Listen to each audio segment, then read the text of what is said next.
Welcome everyone to week 3, signs. What signs are your angels giving you?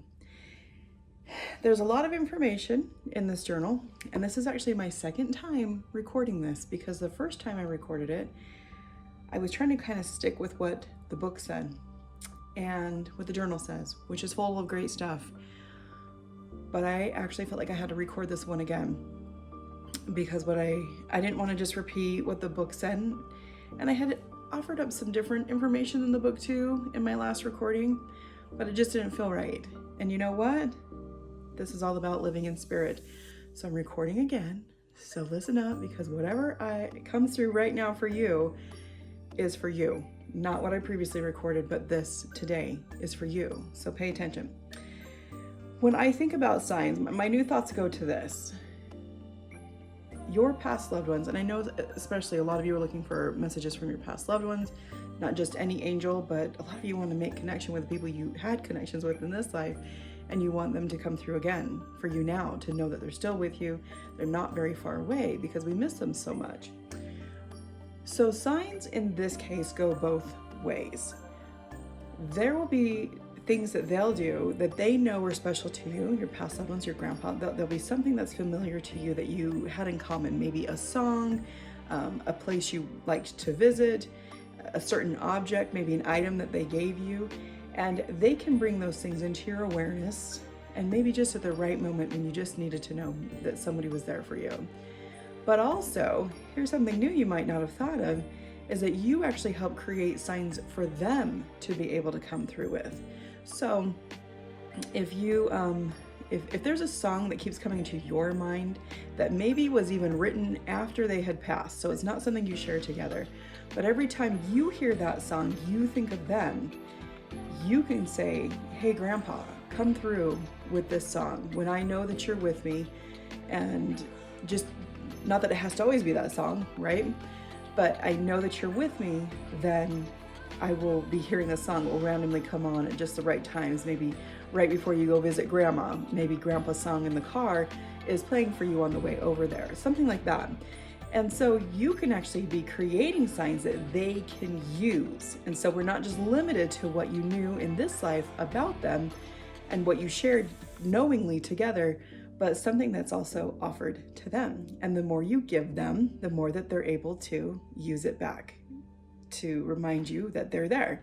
And we call those things the signs that our angels are with us.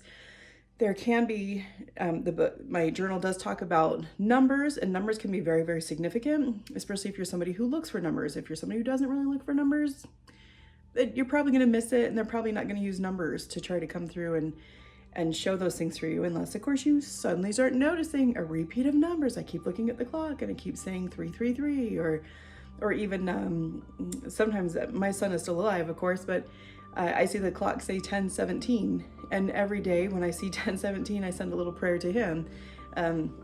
But if you had like a number or something that meant something to you, then that could pop up for you, for your past loved one as well. So really, it's basically like something that triggers your mind into hearing, seeing, feeling, remembering your past loved one.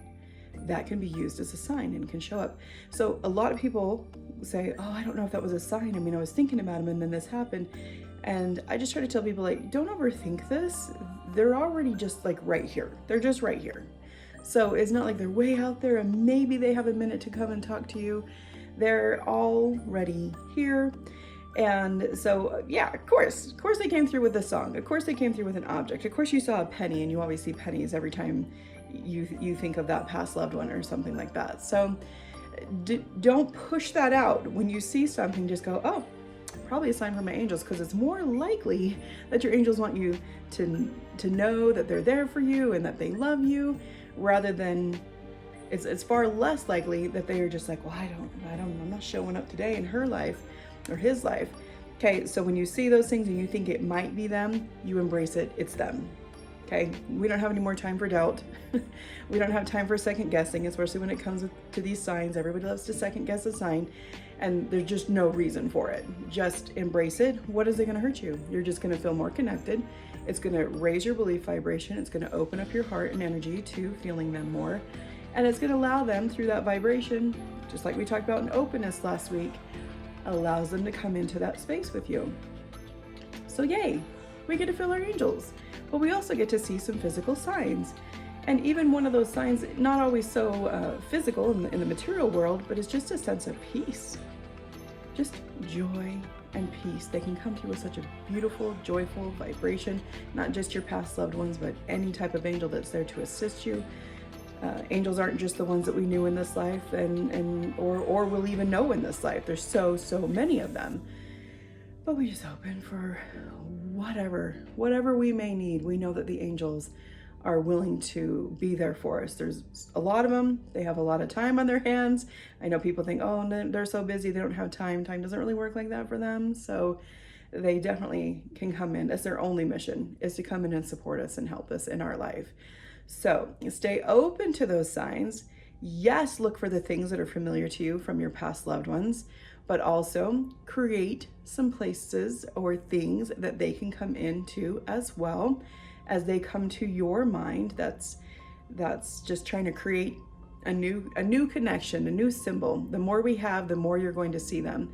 And my friends who do this, who do have past loved ones that they grieve greatly, I feel like the more you grieve that past loved one, the more signs that you'll see come through.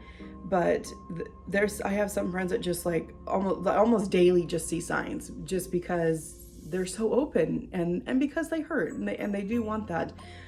So your prayer of grief almost is something that will attract them back to you even more. Those signs will show up more for you, but it doesn't have to be. Life can be joyful. I always say the dead aren't dead. They're right here with us. We just call them by a different phone number now, okay? But they're right here with us. So hold a space, set an intention that those signs are going to come through for you. This week in your journal, you're going to write about what signs or symbols have repeatedly appeared to you lately. And if you haven't seen anything lately, now's the time to start paying attention. And what messages do you think your angels are sending you? And you can look up things like this too. If it's an object and you're like, why would that be sent? You can even look it up. You can actually Google stuff like this, and you can say, let's say that you keep seeing, let's just say, I don't know, basketballs. Everywhere you go, you just see basketballs, okay? And you just go, gosh, that's the third basketball I've seen today, and I can go weeks without seeing a basketball.